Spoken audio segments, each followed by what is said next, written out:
wabarakatuh. Perkenalkan, kami dari kelompok 7 akan mempresentasikan manajemen sumber daya manusia. Perkenalkan, nama saya Desi Larasati, NPM 1702040014. Di sini saya akan menjelaskan tentang pengertian manajemen sumber daya manusia atau yang disebut atau yang disingkat dengan MSDM. Pengertian MSDM itu sendiri adalah suatu ilmu atau cara bagaimana mengatur hubungan dan peranan sumber daya tenaga kerja yang dimiliki oleh individu secara efisien dan efektif serta dapat digunakan secara maksimal sehingga tercapai tujuan bersama perusahaan, karyawan, dan masyarakat menjadi lebih maksimal. Adapun beberapa pengertian MSDM menurut para ahli. Yang pertama yaitu menurut Melayu SP Hasibuan, MSDM itu sendiri adalah ilmu dan seni yang mengatur hubungan dan peran tenaga kerja agar efektif dan efisien. Dan yang kedua yaitu menurut Henry Simanora, MSDM itu sendiri adalah sebagai pendaya gunaan, pengembangan, penilaian, pemberian balas jasa, dan pengelolaan terhadap individu, anggota organisasi atau kelompok pekerja. Dan yang ketiga menurut Ahmad S. Riki, MSDM itu sendiri adalah penerapan secara tepat dan efektif dalam proses akuisisi, pendayagunaan, pengembangan, dan pemeliharaan yang personil yang dimiliki sebagai organisasi secara efektif. Definisi yang dikembangkan oleh para ahli menunjukkan pentingnya MSDM atau manajemen sumber daya manusia di dalam dan mencapai tujuan perusahaan maupun karyawan dan masyarakat secara efektif dan efisien. Nama saya Tutut Triwulandari, NPM 1704040169. Di sini saya akan menjelaskan manajemen sumber daya manusia dari kelompok 7, yaitu yang kedua yaitu peranan manajemen sumber daya manusia. Peranan karyawan bagi sebuah perusahaan berupa keterlibatan mereka dalam sebuah perencanaan, sistem, proses, dan tujuan yang ingin dicapai oleh perusahaan. Berbicara mengenai peranan tenaga kerja, harus dibedakan antara mereka yang memiliki pekerjaan dan mereka yang bekerja. Dalam manajemen sumber daya manusia, yang ingin ditelaah adalah karyawan. Di sini terjadi sebuah ikatan atau kontrak mengenai hak dan kewajiban masing-masing. Yang pertama yaitu perencanaan. Perencanaan itu melakukan persiapan dan seleksi tenaga kerja. Persiapan. Dalam proses persiapan dilakukan perencanaan kebutuhan akan sumber daya manusia dengan menentukan berbagai pekerjaan yang mungkin timbul. Ada dua faktor yang perlu diperhatikan dalam melakukan persiapan, yaitu faktor internal seperti jumlah kebutuhan karyawan baru, struktur organisasi, departemen yang ada, dan lain-lain. Yang kedua itu faktor eksternal, seperti hukum, ketenagakerjaan, kondisi, pasar tenaga kerja, dan lain-lain. Yang selanjutnya yaitu rekrutmen dan seleksi. Rekrutmen adalah suatu proses untuk mencari calon atau kandidat pegawai, karyawan, buruh, manajer, atau tenaga kerja baru untuk memenuhi kebutuhan SDM, organisasi atau perusahaan. Dalam tahapan ini diperlukan analisis jabatan yang ada untuk membuat deskripsi pekerjaan dan juga spesifikasi pekerjaan. Selanjutnya itu seleksi. Tenaga kerja dalam suatu profesi menemukan tenaga kerja yang tepat dari sekian banyak kandidat atau calon yang ada. Tahap awal yang perlu dilakukan adalah menerima berkas lamaran, adalah melihat daftar riwayat hidup dari pemilik pelamar. Di sini saya Vanessa Suci dengan NPM 1704040187. Di sini saya berasal dari kelompok 7 ingin melanjutkan materi sebelumnya, yaitu mengenai peran manajemen sumber daya manusia. Nah, yang ketiga itu ada pelatihan, pengembangan, dan penilaian prestasi. Pengembangan dan evaluasi karyawan atau biasa disebut dengan development and evaluation. Nah, tenaga kerja yang bekerja pada organisasi atau perusahaan itu harus menguasai pekerjaan yang menjadi tugas dan tanggung jawabnya. Untuk itu diperlukan suatu pembekalan agar tenaga kerja itu yang ada dapat lebih menguasai dan ahli di bidangnya masing-masing serta dapat meningkatkan kinerja yang ada. Lalu dengan begitu proses pengembangan dan evaluasi karyawan menjadi sangat penting mulai dari karyawan pada tingkat rendah maupun yang tinggi. Selanjutnya ada memberikan kompensasi dan proteksi pada pegawai atau biasa disebut dengan compensation and protection. Kompensasi sendiri itu adalah imbalan atas kontribusi kerja pegawai secara teratur dari organisasi ataupun perusahaan. Kompensasi yang tepat itu sangat penting dan disesuaikan dengan kondisi pasar tenaga kerja yang ada di lingkungan eksternal.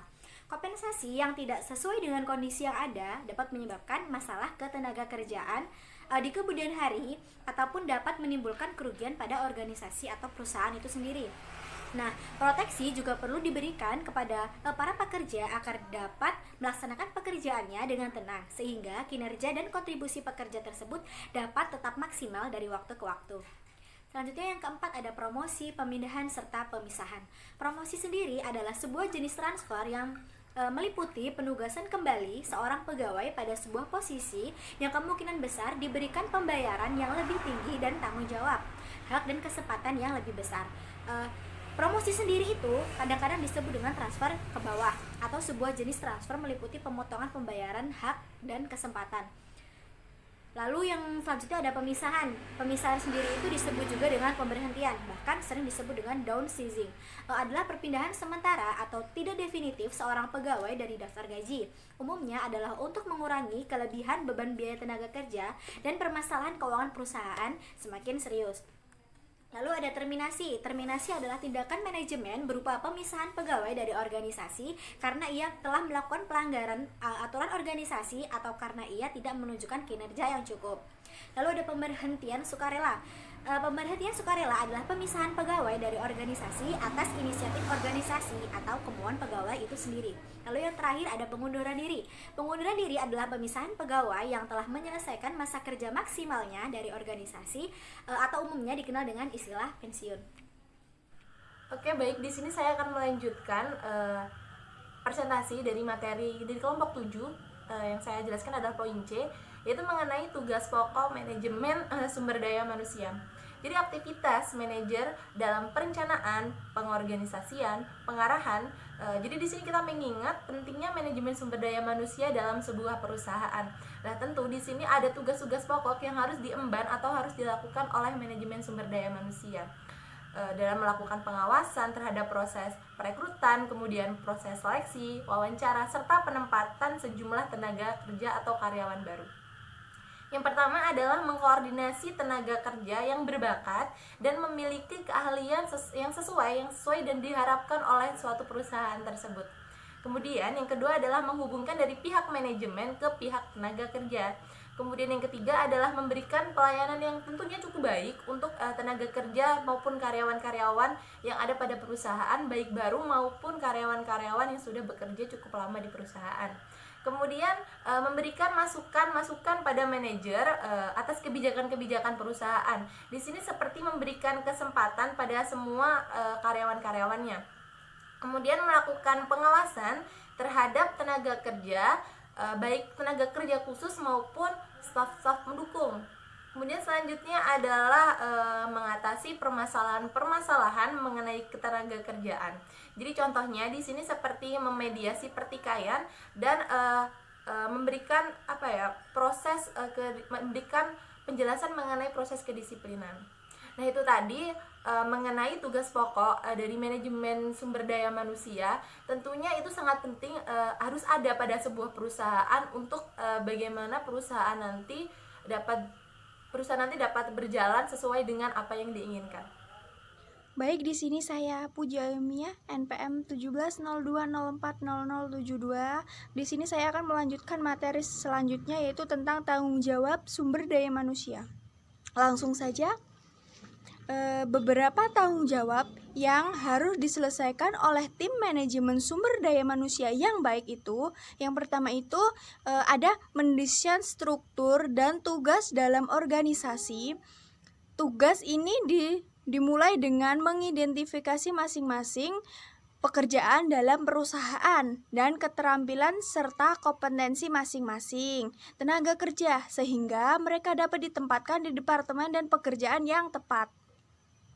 Yang kedua ini mengorganisasikan sumber daya.